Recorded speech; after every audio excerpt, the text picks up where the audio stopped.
우리 주님께서 부활하셨습니다. 그래서 우리에게 참 소망이고 참 기쁨이고 참 은혜죠. 예수님은 십자가에 달려 돌아가셨습니다. 만약에 예수님께서 십자가에 달려 돌아가신 것으로 모든 것이 끝났다면, 그러면 예수를 믿는 우리나 다른 종교를 믿는 사람들이나 크게 다르지 않을 것입니다. 예수님을 믿는 우리나 다른 종교를 믿는 사람들이나 가장 크게 다른 것이 무엇이냐? 우리는 살아계신 예수님을 믿습니다. 지금도 살아계시고 우리 가운데 함께 하시고 우리를 사랑하신 그 예수님을 믿고 의지하고 그 예수님과 늘 동행하죠. 살아계신 예수님과 동행하면서 우리 삶에 필요한 모든 것들을 공급받아서 살아가고, 그리고 주님의 은혜로 살아가는 사람들, 그런 사람들이 누구냐? 그들이 우리고 성도입니다. 세상 종교는 그렇잖아요. 그렇게 주님의 은혜로 살아계신 주님과 함께하는 사람들, 그 사람들을 그리스도인이라고 하고 그리스도의 사람들이라고 합니다. 예수님께서 부활하셨다는 것이 우리의 참 소망이죠. 왜 그런가 하면 예수님께서는 부활의 첫 열매이시기 때문에 그렇습니다. 첫 열매라는 것은 가장 먼저 부활하셨다는 거예요. 예수님께서 부활하셨기 때문에 예수님과 연합되어 있고 예수님과 한 몸이고 예수님에게 붙어있는 우리도 부활합니다. 어떤 나무에 처음 감이 열렸습니다. 그러면 그 이후부터 그 나무에 무엇이 열릴까요? 그 다음에는 다른 열매가 열리지 않습니다. 그 나무에는 감나무니까 감밖에 안 열려요. 그것과 동일합니다. 부활, 예수님께서 첫 열매이시기 때문에 예수님에게 붙어있는 우리 모두도 예수님처럼 부활합니다. 그래서 예수님께서 부활하신 것이 우리의 참 소망이죠. 만약에 우리의 삶이 이 땅이 전부라면 우리는 참 불쌍한 사람들이고 가련한 사람들입니다. 이 땅이 전부라면 우리의 삶이 죽음으로 끝나기 때문에 그 삶이 아무것도 아니죠. 이 땅이 전부가 아닙니다. 죽음이 죽는다는 것이 끝이 아닙니다. 그 이후에 예수님과 함께하는 영원한 삶이 있기 때문에, 그래서 부활의 첫 열매, 부활하신 예수님이 우리의 소망입니다. 예수님은 안식일 전날 십자가에서 달려 돌아가십니다. 아침 9시경에 십자가에 달리셨고 6시간 정도 십자가 위에 기셨습니다. 그래서 십자가 위에서 7마디 말씀을 하십니다. 보통 십자가 위에서 7마디 말씀하시는데 가상치론 십자가 위에서 7마디 말씀이다 이렇게 이야기를 하죠. 다 이루었다 이런 것에 7마디 말씀을 하신 이후에 오후 3시경에 돌아가십니다. 안식일 전날 십자가에 달려 돌아가셨는데 유대인들의 안식일은 그날 저녁부터 오후 6시부터 시작합니다. 신명기 말씀에 의하면 나무에 달려 죽은 자는 그 시체를 밤새 달아두지 말라고 말씀하셨습니다. 죽으면 곧바로 장사해라 이렇게 말씀하셨기 때문에 아리마대 요셉이 빌라도를 찾아가서 예수님의 시체를 달라고 합니다. 그리고 그 시신을 깨끗한 세마포에 싸서 아무도 사용하지 않은, 누구도 사용하지 않은 그런 새 무덤에 장사 지내죠. 아리마대 요셉이 부자인데 자신이 죽으면 사용하려고 새로운 무덤을 만들었습니다. 그 무덤에 예수님을 장사 지냅니다. 굴 안에 시신을 넣고 큰 돌문을 굴려서 무덤의 문을 닫았습니다. 이렇게 아리마대 요셉이 시신을 그의 무덤에 갖다 놓자 빌라도는 군병들을 시켜서 그 무덤을 지키도록 하죠. 빌라도가 이렇게 하는 것은 예수님의 제자들이 예수님의 시신을 훔쳐간 이후에 평소 말했던 대로 예수님이 부활했다 이런 거짓 소문을 퍼뜨릴 것을 우려해서 그것을 염려해서 그래서 군병들을 보초를 세웁니다. 무덤을 지키게 하시죠. 그렇게 예수님은 안식일 전날에 돌아가셨습니다. 그리고 1절을 보면 안식일이 끝났어요. 다음날 저녁이 되니까 안식일이 끝났겠죠. 안식일이 끝날 그날 저녁에 막달라 마리아와 다른 마리아 그리고 살로메가 향품을 사두었다고 했습니다. 저녁이기 때문에 가까운 곳에 가서 향품을 샀겠죠. 향품을 사둔 이유가 무엇이냐? 그것은 몸에 향품을 바르기 위해서 향품을 샀습니다. 안식일 전날에 돌아가셨는데, 그래서 장사 지냈는데 한 3시간 정도밖에 장사 지내는 시간이 없기 때문에 아주 급하게 장사를 지내서 몸에 향품을 제대로 바르지 못했습니다. 그래서 이것을 알고 있는 여인들이 안식일이 끝나자 몸에 향품을 바르기 위해서 향품을 쌌습니다. 그리고 그날 저녁에는 움직이지 못했습니다. 왜 그런가 하면 지금처럼 전기불이 환하게 있는 그런 시대가 아닙니다. 1세기니까 그날 저녁에는 어두워서 움직이지 못하고 2절을 보면 안식 후 첫날 새벽에 아침 일찍이 해 돋을 때 향품을 준비한 여인들이 예수님의 시신에 향품을 바르기 위해서 무덤으로 가고 있습니다. 그런데 우리가 잘 알고 있듯이 예수님은 사흘 전에 돌아가셨습니다. 죽었습니다. 그런데 그 시신이 무덤 안에 있기 때문에 굳이 향품을 바를 이유가 없죠. 어떤 사람이 죽었습니다. 그런데 장례 절차가 좀 미흡해요. 그래서 무덤의 문을 열고 그 몸에 향품을 바르고 장례 절차를 다시 하고 이렇게 하는 경우는 없습니다. 이미 장사 지냈기 때문에 이미 무덤에 들어가 있기 때문에 장례 절차가 좀 부족해도 그냥 무덤 안에 들어온 것 그냥 두잖아요. 그냥 그렇게 둡니다. 그리고 유대 땅은 날이 더워서 죽은 이후에 하루만 지나면 시신이 부패하기 시작합니다. 몸에서 냄새가 나기 시작합니다. 그런데 향품을 몸에 바르기 위해서 무덤으로 간다. 이런 경우는 더더욱 없습니다. 그런 것을 다 알고 있는데 이 여인들은 어떻게 합니까? 예수님의 몸에 향품을 바르기 위해서 새벽부터 아침 일찍부터 가고 있습니다. 그러면 이 여인들이 왜 예수님의 몸에 향품을 바르려고 할까요? 굳이 그렇게 하지 않아도 될 것 같은데, 굳이 그렇게 할 이유도 없을 것 같은데 이렇게 하는 이유가 무엇일까요? 왜 그런가 하면 이 여인들이 예수님을 사랑하기 때문에 그렇습니다. 누가 죽었습니다. 그런데 아무리 사랑해도 죽어서 몸이 썩고 부패하고 냄새나는데 그 몸에 향품을 바르고 싶은 사람이 어디 있겠습니까? 그런 사람 찾아보기 힘들어요. 남편을 사랑하는데 죽었는데 무덤 문 열고 향품 바르겠다. 이런 여인 찾아본 적 있습니까? 별로 없죠. 그렇게 한다는 것은 예수님을 사랑해서 이렇게 하는 것이죠. 물론 이 일을 하는 것은 믿음으로 이 일을 하는 것은 아닙니다. 예수님께서 사흘 만에 셋째 날에 부활하신다고 말씀하셨기 때문에 나 그 말씀 믿어. 그래서 난 부활하신 예수님을 새벽에 만날 거야. 가장 먼저 만날 거야. 그래서 나 무덤으로 달려갈 거야.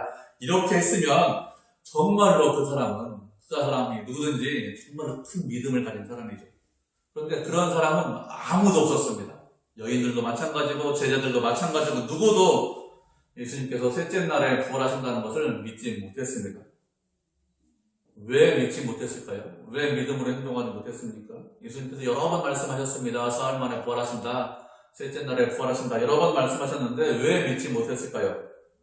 왜 그런가 하면 부활이라는 것이 평소에 생각할 수 있는 것이 아니기 때문에 그렇습니다. 평소에 죽은 사람 부활한 건 본 적이 없습니다.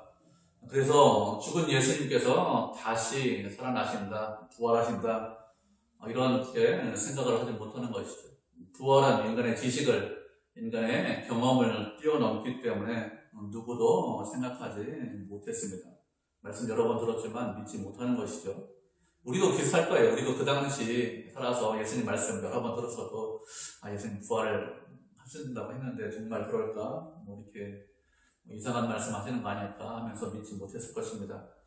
그렇기 때문에 이 여인들이 예수님의 죽은 몸에 향품을 바르겠다 이렇게 하는 것은 믿음으로 행동하는 것은 아닙니다. 그렇지만 분명한 것은 이 여인들이 예수님을 사랑하고 있어요. 이 여인들이 예수님을 사랑한다는 것은 이들의 행동을 보면 쉽게 누구나 다 알 수 있습니다. 이 여인들이 이렇게 예수님을 사랑했는데, 그런데 이렇게 예수님을 사랑한 여인들이 어떻게 되었습니까? 예수님께서 부활하셨는데 그 부활의 첫 번째 증인이 되었습니다. 처음으로 빈 무덤을 본 사람들이 되었고 첫 번째 부활의 소식을 들은 사람들이 되었습니다. 왜요? 예수님을 사랑했기 때문에 이렇게 된 것입니다. 우리가 생활할 때 모든 일을 믿음으로 하면 얼마나 좋을까요? 그런데 실상은 그렇게 하지 못하죠. 믿음으로 살지 못하는 경우가 훨씬 더 많습니다. 하나님께서 원하시는 것이 무엇이고 하나님께서 어떻게 하시는 것이 기뻐하시는 것인지 어떤 길을 가야 할지 이런 것들을 사실 구체적으로 알면 좋은데 구체적으로 알지 못하는 경우가 훨씬 더 많습니다. 구체적으로 알면 하나님 제가 순종하겠습니다 이렇게 하는데 구체적으로 알지 못하죠. 예수님 부활했으니까 제가 부활한 거 믿고 그 말씀 믿고 무덤으로 달려가겠습니다. 이렇게 할 수 있으면 좋은데 그렇게 못하는 것이죠. 그래서 실수하고 잘못합니다. 믿음으로 살지 못합니다. 이렇게 믿음으로 살지 못하지만 그렇지만 어떻게 될까요? 그래도 하나님을 사랑하셔야 됩니다. 하나님을 사랑하면 하나님께서 그에게 은혜를 베풀어 주십니다. 대표적인 사람이 누굴까요? 대표적인 사람이 바울이 있습니다. 바울은 예수 믿는 사람들을 박해하고 잡아가두고 핍박하는 것, 그것을 하나님을 사랑하는 것이다 이렇게 생각을 했습니다. 그래서 하나님을 사랑하기 때문에 멀리 다메섹까지 가서 내가 예수 믿는 사람들을 잡아들이겠다, 핍박하겠다 이렇게 생각했어요. 그것이 하나님의 뜻이고 하나님께 영광을 돌리는 길이라고 그가 굳게 믿고 있었습니다. 그래서 정말로 제가 하나님을 위해서 살겠습니다. 저는 하나님을 사랑합니다. 이런 마음으로 다메섹으로 가고 있는 그런 바울을 주님께서 만나주셨습니다. 교회를 핍박하는 것이 하나님의 뜻이 아니지만 그가 어리석게 행동했지만 그렇지만 하나님의 뜻대로 행동하지 않았지만 그렇지만 하나님을 사랑하는 마음이 있다는 것을 알기 때문에 예수님께서 그를 만나주셨습니다. 그래서 올바른 것이 무엇인지 하나님의 뜻이 무엇인지 말씀해 주셨습니다. 하나님을 사랑하면 이렇게 만나주셔요. 그리고 또 예수님을 사랑하는 사람이 누가 있습니까? 7절을 보면 누구에게 가서 말하라고 하죠? 제자들에게 가서 말하고 베드로에게 가서 말하라고 합니다. 왜 베드로라는 이름을 꼭 집어서 이야기할까요? 왜 그런가 하면 베드로가 예수님을 사랑한다는 것을 알기 때문에 이런 말을 하는 것입니다. 주님, 다른 사람들은 다 주님을 버릴지라도 저는 주님을 부인하지 않겠습니다. 버리지 않겠습니다. 끝까지 따라가겠습니다. 이런 말을 하는 베드로에게 예수님께서 무엇이라고 하십니까? 다 굴기 전에 내가 너를 3번 부인할 거야. 이렇게 말씀하시고 내 믿음이 떨어지지 않기를 내가 간구했다, 기도했다 이렇게 말씀하셨습니다. 그리고 부활하신 이후에 갈릴리로 가셔서 베드로를 만나 주셨습니다. 왜 예수님께서 이렇게 하십니까? 베드로가 주님을 사랑한다는 것을 알기 때문에 그렇습니다. 주님을 모른다고 3번이나 부인했습니다. 그렇지만 여전히 주님을 사랑한다는 것을 알기 때문에 아시기 때문에 그를 찾아가셨습니다. 그를 만나 주셨습니다. 그의 믿음을 회복시켜 주셨습니다. 우리가 인생을 믿음으로 살지 못할 수 있습니다. 실수할 수 있습니다. 잘못할 수 있습니다. 죄에 빠질 수 있습니다. 그렇지만 그래도 주님을 사랑하셔야 돼요. 주님을 멀리하지 않으셔야 합니다. 주님을 사랑하는 사람들은 넘어져도 일어설 수 있습니다. 주님을 사랑하는 사람들에게 주님께서 은혜 베풀어 주십니다. 주님께서 함께해 주십니다. 부족하도 연약해도 만나주시고 그리고 그들에게 힘을 주시고 능력을 주셔서 다시 설 수 있도록 하십니다. 우리가 하나님을 사랑하는 마음, 그 마음 변하시지 않으셔야 됩니다.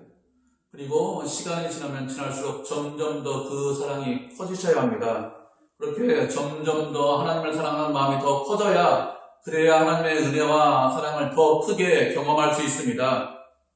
그렇게 사랑이 커져야 하나님을 기뻐하고 하나님을 즐거워하고 하나님께 영광을 돌릴 수 있습니다. 그렇게 사랑이 더 커지는 것. 그것이 믿음 안에서 점점 자라고 성장하는 거예요. 하나님에 대한 사랑이 더 커지는 것. 그것이 하나님의 뜻이고 하나님께서 우리에게 원하시는 것입니다.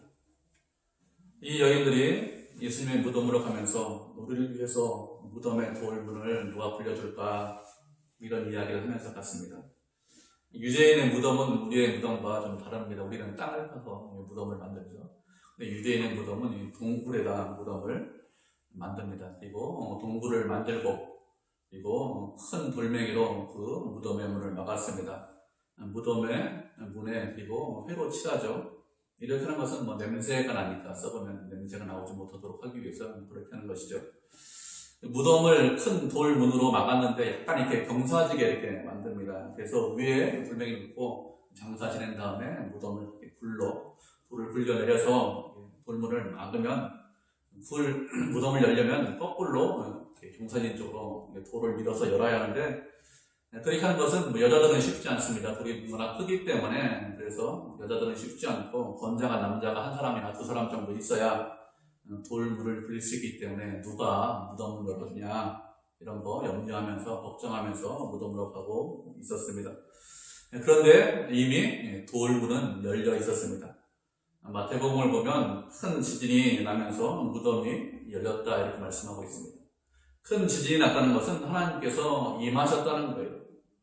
하나님께서 임하실 때 구약을 보면 구름과 불과 비와 바람과 지진 이런 것들을 동반하죠. 하나님께서 임재하셨다는 것, 임하셨다는 것의 상징입니다.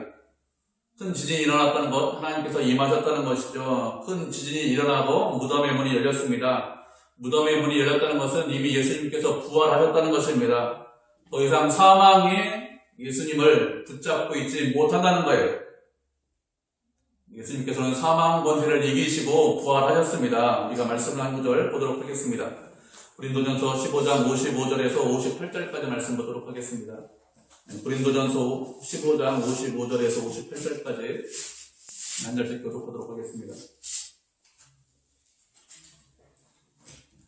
그 다음에 고린도전서 15장 55절에서 58절까지 한 절씩 교독합니다. 먼저 읽겠습니다.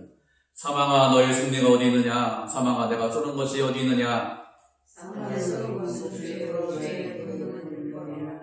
우리 주 예수 그리스도로 말미암아 우리에게 승리를 주시는 하나님께 감사하노니 그러므로 내 사랑하는 형제들아 건실하며 흔들리지 말고 항상 주의 일에 더 힘쓰는 자가 있도록 이는 너희 수고가 주 안에서 헛되지 않는 줄 아닙니다. 아멘. 예수님께서 부활하시고 그리고 무덤의 문이 열렸기 때문에 그 무덤이 빈 무덤이 되었습니다. 그래서 말하는 거예요.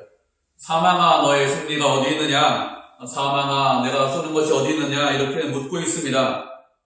우리가 이 땅에서 소망을 갖지 못하는 이유가 무엇일까요? 결국에는 우리가 죽음으로 끝나기 때문에 그렇습니다. 죽음을 이길 수 있는 사람은 아무도 없죠. 죽음은 인간의 원수입니다. 그래서 육신을 입고 있는 인간은 아무런 소망을 갖지 못합니다. 그렇지만 우리는 그렇지 않습니다. 예수님께서 부활하셨기 때문에 무덤의 문이 열렸기 때문에 더 이상 사망이 우리에게서 승리하지 못합니다. 사망이 우리를 쏘지 못하죠. 사망이 쏘는 것은 죄라고 했습니다. 죄로 인해서 사망이 온다는 것입니다. 죄라는 것은 율법 때문에 힘이 있고 능력이 있습니다. 하나님께서 말씀하셨기 때문에 죄의 삭은 사망이다 이렇게 말씀하셨기 때문에 그 율법 때문에 모든 사람들이 죽는 거예요. 그러나 우리는 그렇지 않습니다. 왜 그렇습니까 하면 예수님께서 사망 권세를 이기셨기 때문에 그렇습니다. 무덤의 문이 열렸기 때문에 사망이라는 것이 우리에게 아무런 힘을 발휘하지 못합니다. 예수께서 말씀하시기를 나는 부활이요 생명이니 나를 믿는 자는 죽어도 살겠고 살아서 나를 믿는 자는 영원히 죽지 않는다 이렇게 말씀하셨습니다. 그 말씀대로 그대로 우리가 부활합니다. 예수님께서 부활하심으로 우리에게 승리를 주셨고 영생을 주셨습니다. 말씀대로 사망하고 말씀대로 부활합니다. 우리가 세상에서 가장 두려워하는 것이 무엇일까요? 죽는 것이죠. 죽는 것을 가장 두려워합니다. 세상 사람들이 말합니다. 나 죽는 거 하나도 안 무서워 이렇게 말합니다. 그러면 그 사람은 죽는 것이 뭔지 모르는 거예요. 다시 말하면 산다는 것이 무엇인지 모르는 것이고 생명이 무엇인지 모르기 때문에 그렇습니다. 죽음이라는 것이 인간을 가장 두렵게 하죠. 그런데 우리는 어떤 사람들입니까? 죽음의 권세를, 사망의 권세를 이긴 사람들입니다. 예수님께서 우리의 죄를 대신 지시고 죽으심으로 그리고 부활하심으로 인해서 더 이상 죽음의 권세가 우리를 이기지 못하고 두렵게 하지 못하고 사망이 우리 안에서 왕노릇하지 못합니다. 우리에게 생명이 있습니다. 죽음을 이긴 생명이 있습니다. 살아있습니다. 살아있고 생명 있는 우리가 그러면 어떻게 살아야 될까요? 세상을 두려워하지 않으셔야 합니다. 세상이 주는 것에 대해서 현혹되지 않고 세상의 속임수에 넘어가지 않아야 되겠죠. 세상은 끊임없이 우리를 속이고 넘어뜨리려고 합니다. 하나님께서 하나님으로부터 멀어지게 하려고 하죠. 그런 유혹과 속임수가 있는 곳이 세상인데 그런 유혹과 속임수에 넘어가지 않으셔야 돼요.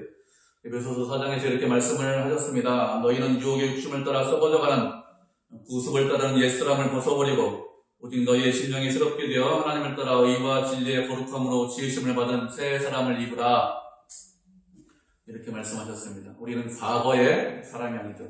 새로운 사람입니다. 새로운 피조물입니다. 그렇기 때문에 우리의 심령이 새롭게 되어서 날마다 주시는 하나님의 은혜로 인해서 우리의 심령을 새롭게 하여서 그래서 하나님을 따라 의와 진리와 거룩함으로 지으심을 받은 새 사람을 입으라 이렇게 말씀하셨습니다. 하나님을 따라입니다. 하나님을 따라, 세상을 따라가 아니라 하나님을 따라 하나님을 본받아서 의와 진리와 거룩함으로 지으신 받은 새 사람을 입으라, 새 사람으로 삽시하여야 합니다. 우리는 과거의 사람이 아닙니다. 우리는 옛날 사람이 아닙니다. 예수님께서 무덤 문을 여시고 부활하심으로 인해서 새로운 사람이 되었습니다. 그렇기 때문에 과거의 습관대로 옛날처럼 그렇게 세상의 속임수와 유혹에 넘어가면서 사는 것이 아니라 의와 진리와 거룩함으로 지으심받은 새 사람으로 사셔야 합니다. 그렇게 새로운 사람으로 날마다 새롭게 되어서 하나님의 뜻에 순종하면서 살아가는 것, 그것이 하나님의 뜻이죠. 지진으로 인해서 이렇게 무덤의 문이 열렸습니다. 마태복음에 보면 그 무덤의 돌 위에 천사가 앉아 있었다고 했습니다. 그리고 마가복음을 보면 여인들이 무덤에 들어가자 보면 무덤 안에서 흰옷을 입은 한 청년이 우편에 앉아 있는 것을 보았다고 했습니다. 누가복음을 보면 무덤 안에서 두 사람을 봤다고 했습니다. 이 사람들이 누구냐? 누가복음과 요한복음을 살펴보면 이 사람들은 다 천사입니다. 천사는 우리 눈에 보이지 않죠. 영적인 존재이기 때문에 평소에 우리 눈에는 잘 보이지 않습니다. 그런데 사람의 눈에 보일 때는 사람의 모습으로, 청년의 모습으로 보이고 있습니다. 무덤 안에 한 명이 있었는지 두 명이 있었는지 복음서마다 좀 다르다 이렇게 생각을 할 수 있습니다. 복음서마다 강조하는 것이 조금씩 다르기 때문에 그렇습니다. 어떤 사건을 봤는데 그 사건을 본 사람마다 이것이 중요하다, 저것이 중요하다 이렇게 강조하는 것이 다르면 강조하는 포인트가 다르게 이야기하죠. 동일한 사건을 봐도 다른 것을 강조할 수 있습니다. 마가복음은 여자들이 천사를 봤다는 것, 여자들 관점에서 쓰고 있죠. 청년의 모습으로 봤다, 이것을 강조를 하고 있습니다. 누가복음은 천사의 수를 강조하는 거예요. 2명이다. 이것을 말하고 요한복음은 2명인데 한 사람은 예수님의 시신에 돌아가셨던, 누우셨던 쪽에 머리 쪽에, 한 사람은 발 쪽에 있었다. 이것을 강조하기 위해서 기록을 하고 있는 것입니다. 강조하는 것, 중요하게 생각하는 것이 조금씩 달라서 이렇게 기록을 하고 있습니다. 그렇게 무덤 안에서 천사를 봤는데 천사가 무엇이라고 하죠? 너희가 십자가에 못 박히신 나사렛 예수를 찾는구나. 그가 살아나셨고 여기 계시지 않는다. 이렇게 말씀하고 있습니다. 이 여인들이 찾는 예수가 누구일까요? 이 여인들이 찾는 예수는 십자가에 못 박힌 예수님을 찾고 있습니다. 다른 예수를 찾는 것이 아니라 우리의 죄를 대신 짊어지기 위해서 십자가에 못 박히신 그 예수님을 찾고 있습니다. 우리도 누구를 찾아야 될까요? 우리도 우리의 죄를 대신 짊어지기 위해서 십자가에 못 박히신 그 예수님을 찾아야 합니다. 다른 예수를 찾는 것이 아니라 십자가에 못 박히신 그 예수님을 찾아야 돼요. 그런데 어떤 사람들은 이렇게 십자가에 못 박히신 예수를 찾는 것이 아니라 다른 예수를 찾는 사람들이 있습니다. 세상에는 자칭 예수라고 하는 사람들이, 자칭 메시아라고 하는 사람들이 수도 없이 많습니다. 그런 예수를 찾고 그런 예수를 믿고 그런 예수를 만난다고 우리가 그런 사람들이 구원 얻을 수 있느냐? 그렇지 않습니다. 자칭 예수라는 사람들을 아무리 많이 만나도, 아무리 많이 믿고, 아무리 많이 찾아도 그래도 그런 사람들에게는 생명이 없고 그런 사람들에게는 구원이 없습니다. 누구를 찾고 누구를 믿고 누구를 만나야 하느냐? 십자가에 못 박히신 예수를 찾고 예수를 믿고 그 예수를 만나야 합니다. 그래야 구원이 있고 그래야 생명이 있습니다. 그렇게 십자가에 못 박히신 그 예수를 만나기 위해서 이 여인들이 무덤에 찾아갔는데, 그런데 이 여인들은 그 무덤에서 예수님을 만나지 못했고 찾지 못했습니다. 왜 만나지 못하고 왜 찾지 못했습니까?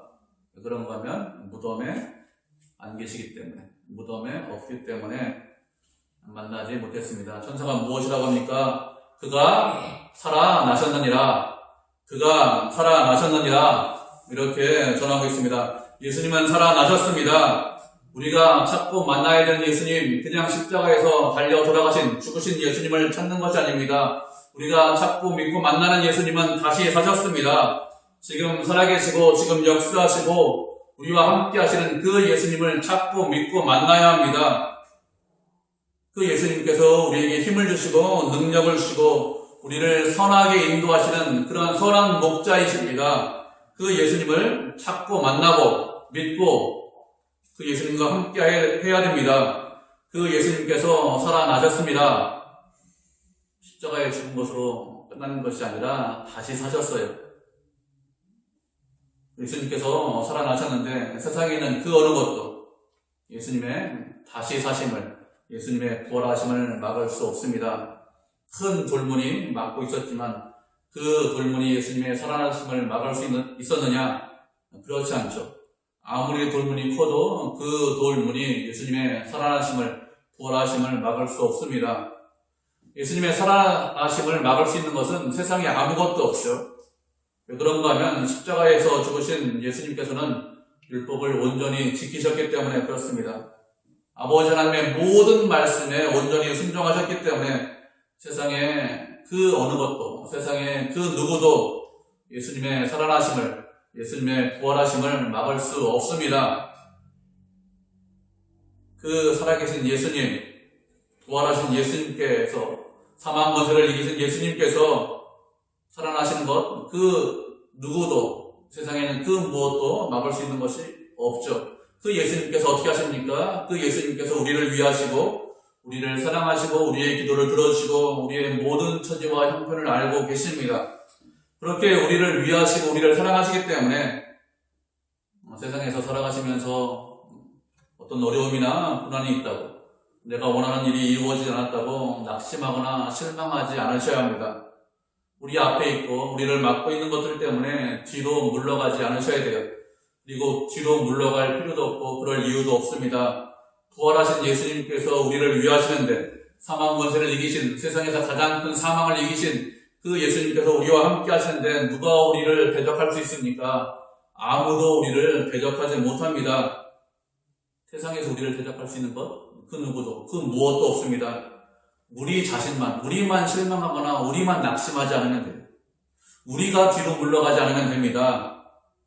예수님께서 우리와 함께 하시기 때문에 낙심하지 않고 실망하지 않고 주님을 따라가면 됩니다. 그러면 아무런 문제가 없어요. 우리가 낙심하기 때문에, 우리가 실망하기 때문에, 우리가 뒤로 물러가기 때문에, 믿음으로 행동하지 못하기 때문에 그것이 문제가 되는 것이지 그 나머지 것들은 아무런 문제가 될 수 없습니다. 우리가 말씀을 한 구절 보도록 하겠습니다. 로마서 8장 31절부터 39절입니다.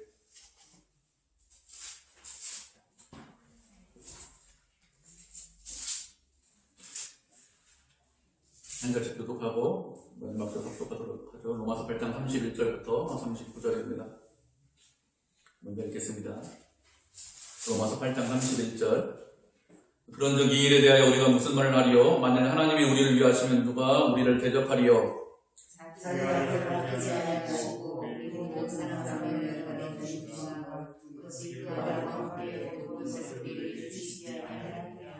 누가 능히 하나님께서 택하신 자들을 고발하리요? 의롭다 하신 이는 하나님이시니.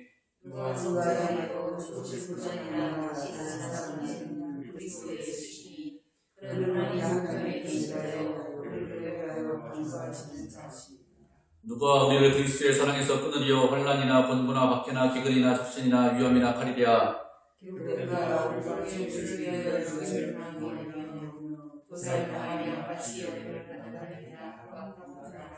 그러나 이 모든 일에 우리를 사랑하신 이로 말미암아 우리가 넉넉히 이기느니라.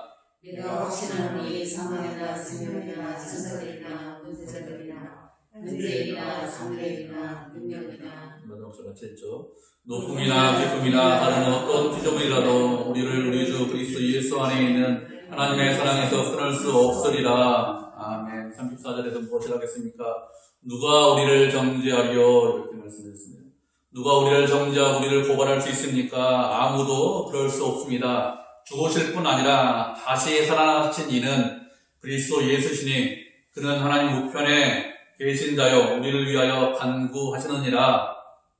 이렇게 말씀하셨습니다. 다시 사신 예수님께서 하나님 우편에 계시면서 우리를 사랑하시고 우리를 위해서 간구하십니다. 우리의 모든 죄를 용서해달라고, 우리의 부족한 것, 연약한 것을 강하고 담대하게 만들어달라고, 우리가 일생을 살아가면서 필요한 모든 것들을 채워달라고 다시 사신 예수님께서 우리를 사랑하시고 우리를 위해서 간구하십니다. 아버지 하나님께서 누구의 말을 들을까요? 아버지 하나님께서는 오직 아들 하나님의 말씀만 듣습니다. 예수님께서 우리를 위해서 간구하시기 때문에 우리의 말을 듣는 것이 아니라 다른 사람의 말을 듣는 것이 아니라 아들 하나님의 말씀을 듣기 때문에 그 예수님께서 우리를 간구하시기 때문에 사랑하시기 때문에 하나님께서 우리를 선하게 인도해 주십니다. 이렇게 부활하신 예수님께서는 우리를 사랑하시고 우리를 위해서 늘 간구하십니다. 그런 주님의 사랑을 세상에 있는 그 어떤 것들이 막을 수 없고 그 어떤 것들이 끊을 수 없습니다. 그래서 세상에서 모든 것들을 우리를 사랑하시는 예수님으로 인해서 넉넉히 그런 모든 것들을 넉넉히 이깁니다. 우리를 넉넉히 이기게 하시는 그 예수님께서 우리를 위하시고 우리를 사랑하십니다. 그렇기 때문에 뒤로 물러가지 마시기 바랍니다. 낙심하지 마시기 바랍니다. 믿음에 굳게 서시기 바랍니다. 세상에서 하나님의 자녀로 살아가는데 그거 주저하지 마시기 바랍니다. 하나님의 기쁨이 되고 하나님의 영광이 되셔야 됩니다. 그렇게 하는 것이 하나님의 뜻이죠. 내가 확신하노니 사망이나 생명이나 천사들이나 권세자들이나 현재일이나 장래일이나 능력이나 높음이나 기쁨이나 다른 어떤 피조물이라도 우리를 우리 주 그리스도 예수 안에 있는 하나님의 사랑에서 끊을 수 없으리라. 아멘. 우리를 우리 주 그리스도 예수 안에 있는 하나님의 사랑에서 끊을 수 없으리라. 하나님의 사랑에서 끊을 수 있는 것 아무것도 없습니다. 세상에 어떤 것도 주님께서 우리를 사랑한 그 사랑에서 끊을 수 있는 것이 없어요. 그렇게 우리를 사랑하시고 우리를 위하십니다. 다시 사신 부활하신 예수님께서 우리와 함께 하십니다. 예수님께서 부활하셨습니다. 오늘은 그 부활하신 예수님을 기억하고 기념하고 기뻐하고 그렇게 즐거워하는 그런 부활절이죠. 하나님을 기뻐하는 것, 하나님을 즐거워하는 것, 그것이 우리의 힘이라고 했습니다.